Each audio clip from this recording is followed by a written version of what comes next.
Welcome to Chant It Down Radio. I'm your host, Loomis. ChantItDownRadio.com is the website. This is episode 146, a new mini-series, Whistleblowers, Gatekeepers, and Charlatans, Nobody Rides for Free, Part 1. In this episode, we go over different influential people of all different backgrounds and analyze them for truth to see if they're safe or not to promote to the public. Chant It Down Radio's coming to you live from the Hawaiian Islands, coming from the perspective of complete freedom, coming from wisdom outside the system and then some. This is the mouthpiece of the natural earth forgotten. At this point in time, humanity's been kept from the truth, so Chant It Down Radio offers the coordinates to a path out. You're searching for something whole, cause what you seek's real life. You're watching this world unfold, the truth beneath the lies, rekindling what's been stole, the need to free one's mind, uncover the truth exposed, so people see the light. Let's chant it down so we can know. It's simple, we just break it down a little bit so we can process all. Make the switch to elevate yourself to conscious mode, and it's beneficial we can get this concept rolling. Get the future generators wanna start the whole thing, with the message demonstrated we can start a post, taking in, assimilating, getting lots of numbers, waking up the population, try to stop hypnosis. Welcome back to Chant It Down Radio, where we deprogram from the deep program. You found yourself here, so maybe you're meant to be here and have a seat. ChantItDownRadio.com is the website. This is episode 146, and I'm starting today a new series of shows called Whistleblowers, Gatekeepers, and Charlatans, Nobody Rides for Free. This is a series of shows that's brand new. I'm putting it together because this is Chant It Down Radio. There needs to be some chanting down, and we're going to look at influential people of all sorts. It's easy to get tricked in today's world. There's so many voices to fall victim to and be influenced by that need to be looked at, and we're gonna take a look at people dead and alive, and we're gonna have a little fun with it. You know, we're going to have some fun on Chant It Down Radio. I've been talking about COVID-19 for so long. It's a depressing world out there. I hope you got the truth on it by now, and if you haven't, listen to the past episodes. There's plenty in the archives, good material. Enjoy the last episode before last with David Whitehead, great speaker. Listen to him. Listen to material about that stuff, but we're going to have fun with this today. And it's not that I'm here to judge people from some high pedestal on this series, this mini-series of shows. I think it's important people don't fall victim to corrupted schools of thought out there. And also there is good voices out there that may seem suspect too. So we can look at those. But we're going to look at various peoples, and we're going to just put them through the ringer of Chant It Down Radio. So here's my rating system. So if the person's 100% trustworthy, they are a legit human. Real human being. So if you want to trust them, but you're not quite sure, they're a questionable character and a little bit weird. That kind of thing would be considered a little weird. Yeah, but it is a bit weird. That's weird. If they're a full pawn for the system, but they don't know it, then they're a useful idiot. You dumbass.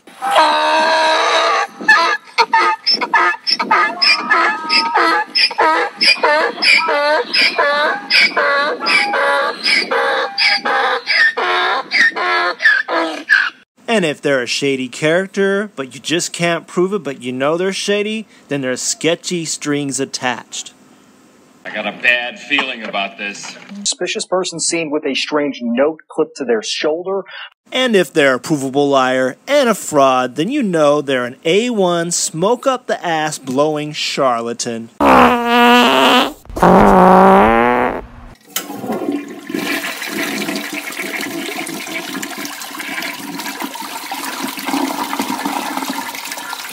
Like all the mini-series on Chant It Down Radio, I go back to them. So this is part 1, and I may not do part 2 for a little while. So what you do is you go to the website, chantitdownradio.com, the series of shows page, and you'll find it as you scroll down all my different mini-series of shows. I go back to most of my mini-series of shows and do more shows. So if you see a random number that says, like, some number 5 of some mini-series of shows pop up on your feed, and you're new to the show, that just means that that's part 5 of a series that I may have started a long time ago, and I'm doing another. Well, it's going to be the same with this, but this is the new mini-series of shows, and what we're doing with it is we're really putting people through the truth strainer, so to speak. We're going to judge them by their fruits and who they are affiliated with. Today we're going to look at 3 people of all different walks of life.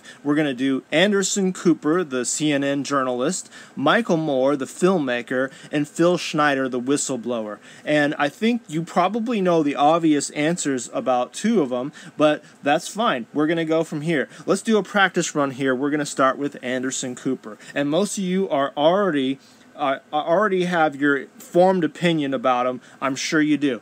But let's go through it. All right, here we go. Anderson Cooper. Cooper was born in Manhattan, New York City, the younger son of the writer Wyatt Emery Cooper and the artist, fashion designer, writer, and heiress Gloria Vanderbilt. His maternal grandparents were millionaire equestrian Reginald Claypool Vanderbilt and socialite Gloria Morgan Vanderbilt.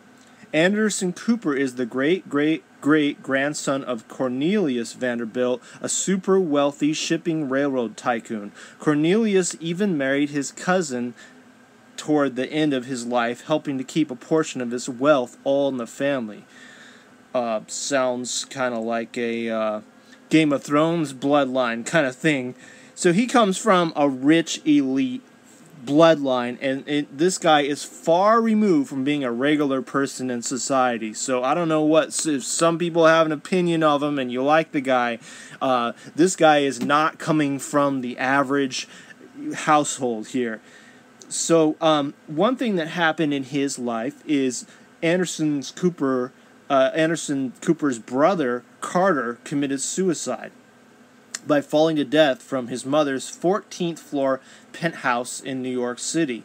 You gotta kind of wonder, coming from a family like this and all the other elites and what they do, you gotta kind of wonder if that is a suicide or not, or maybe it was a suicide because he wanted to get out of these crazy, dark elite, satanic, pedophile ring type families, you know.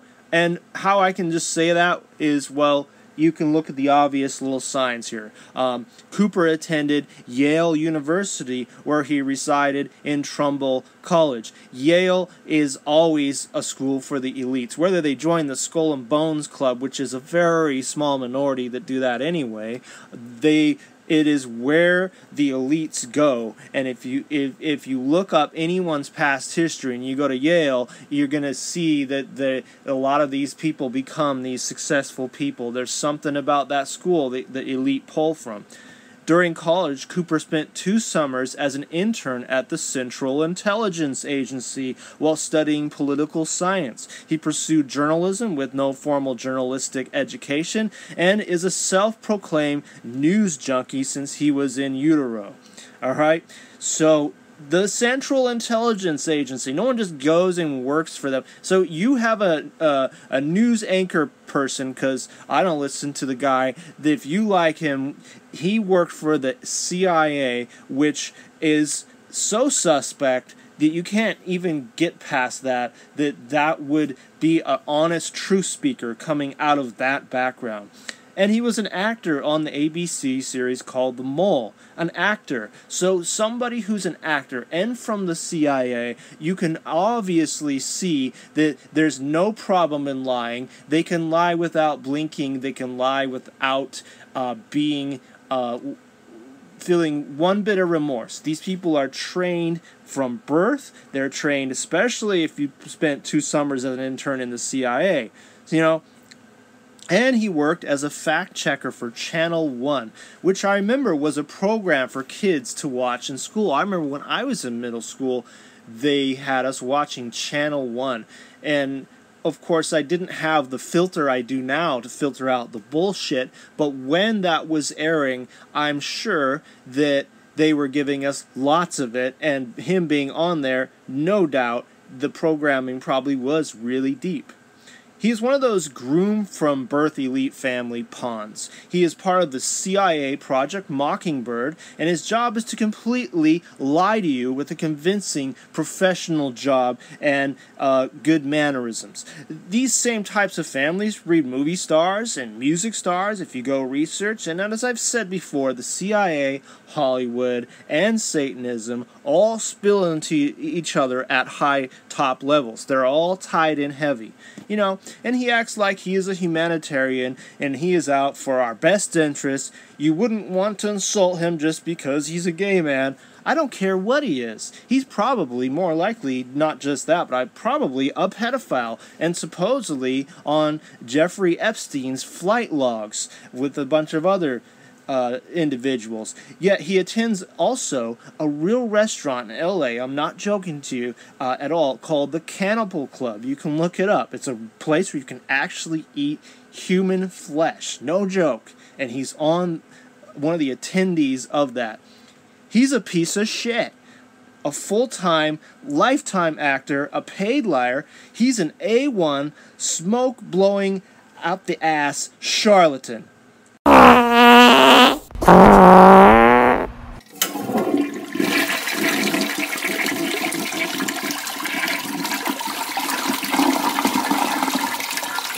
He should be charged for crimes against humanity, for spreading lies, and the mainstream media in general should be strung out in the desert somewhere with no water. What a charlatan, what a lifetime actor, and never listen to these people. They're always going to give you the bullshit side of the coin. So, here, that was my practice run for this. This was one of the more obvious personalities out there, but if you need confirmation, just look up anybody that is a operational person in the system.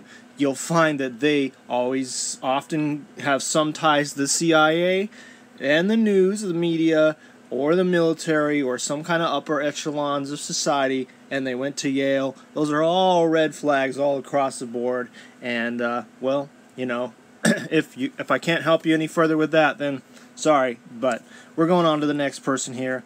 And the next person on my list is Michael Moore, the filmmaker. Now, Michael Moore, if you don't have any guard up, you feel like Michael Moore is for the good guy. You know, the average Joe who keeps getting screwed by corporate America. And, you know, I can get behind that on just that level. Like, yeah, you know, I've worked some horrible corporate jobs before in the past where I just felt like such a slave that I, you know, totally rebelled and didn't want anything to do with it. And I get that. And I can get behind that part of it, you know, just that part. And I grew up poor, and I hate how corporate America has destroyed life from that for the average person, just making it harder to make it and making you a slave in the system more than ever. So he's a good filmmaker as far as putting together, you know, concepts and making it easy to swallow. He puts issues on the Due to mass censorship, if you want to listen to this entire podcast, go to any podcast player out there and visit the website chantitdownradio.com, which has many episodes and archives to sift through.